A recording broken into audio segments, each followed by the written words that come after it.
PlayStation, Xbox, PC. What's the best gaming system?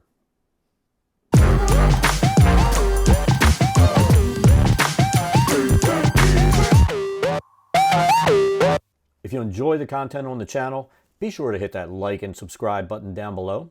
So I started gaming back in the 70s with a little Pong game that was basically two handles and two tanks, and you tried to bounce and ricochet things off of the walls, kind of like Pong, except there's no end zone. It's just trying to hit you and take you out of the game.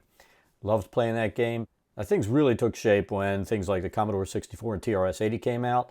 I gamed and gamed on those kinds of things, learned the program, just played the hell out of games on it though. That was my first real gaming experience other than the Pong type games.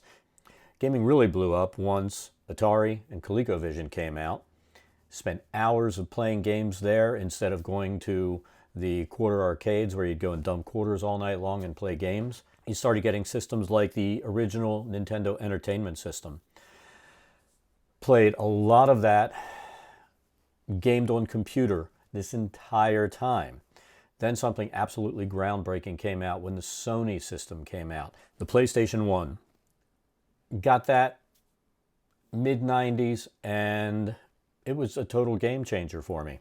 I played so many games on that, between football, Champions of Norath, a lot of different games that we played on that.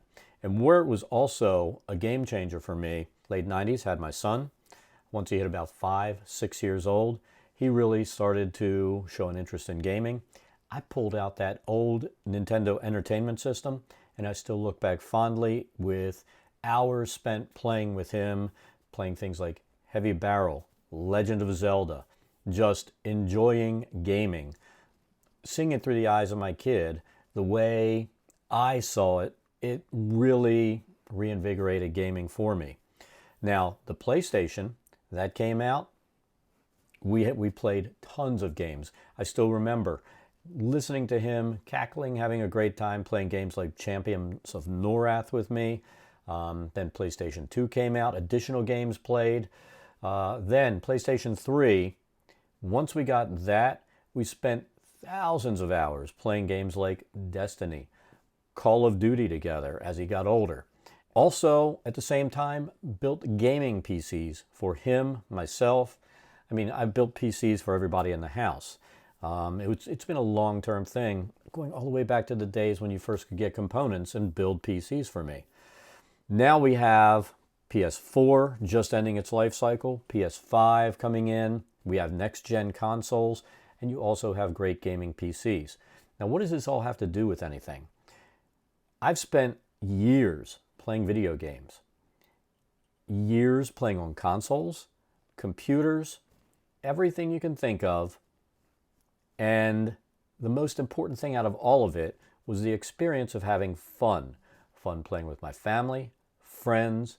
I never cared about, FPS, resolution. No, all I cared about was the games. I mean, gaming is about games and fun. So what does this have to do with what's the best system? If we're being honest, there is no best system. I can say that emphatically as a statement of truth. There is no best system. Now, I'm sure people are going to get their hackles up. Oh, but I have a computer that can do 300 frames a second. Blah, blah, blah, blah, blah. It doesn't matter. What you have or do doesn't matter. It doesn't matter to the kid whose family can't afford to put together a couple $1,000 system. And that's really what we're talking about. I had to rebuild my PC last year that I use for gaming, streaming, and everything else. It cost me $3,000. We're talking about graphics cards now running from $1,000 up to $2,500. Absolutely insane costs. My son he didn't even put a new graphics card in. He's keeping his 1080. And he got a chip, a motherboard, and RAM. $800. That is almost 3 times the cost of something like an Xbox Series S, double the cost of a digital PlayStation 5 that does everything for half the cost. Now, if you're just going out and putting together a system like he did that's an R9, motherboard, RAM, you've got to get box, power supply, add that $1,000 in, you're at least $2,000 for a good gaming system. Yes, you can get a halfway decent gaming laptop. I just bought one for the wife at $1,000. A lot of people can't afford the cost of a PC. And the people who harp and harp and harp on PCs as being superior, a lot of you need to admit you didn't pay that $3,000 in cash because you don't have it laying around. You went into debt to put that system together. Families don't necessarily want to go into debt. They want to see their kids have fun, and consoles are a great way to get your kids into gaming. I've always gotten consoles for my kids. My daughter has an Xbox One S. My son has had a PS4. He wants a PS5, hasn't been able to get a hold of it. I could only get a hold of one. That was mine. In all reality, if you have a kid, a family, even if you're an adult and you don't have the cash to blow on a gaming rig, a console is a great way to do it. And let's be honest here. When you're gaming and having fun, online playing with friends, online playing with family, you're not worried about, oh, it's not doing 300 frames a second. You're worried about, am I having fun playing this game? Now, if you are not sitting there worried about having fun, you're gaming for the wrong reason. The reality is, the only thing that matters is, are you having fun? And if the answer is yes, then the best gaming system for you is the one you're having fun on.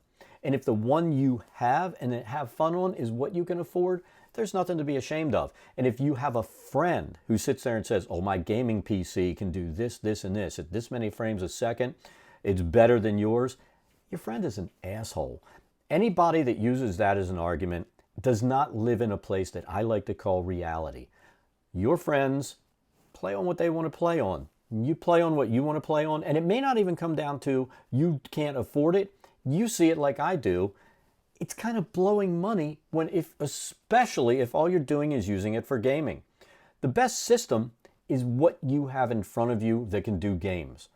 Now, granted, you can get a cheap laptop if all you're ever going to do is play something like Minecraft or any of these 8-bit type games, then yes, a cheap laptop will get the job done. You won't have awesome resolution.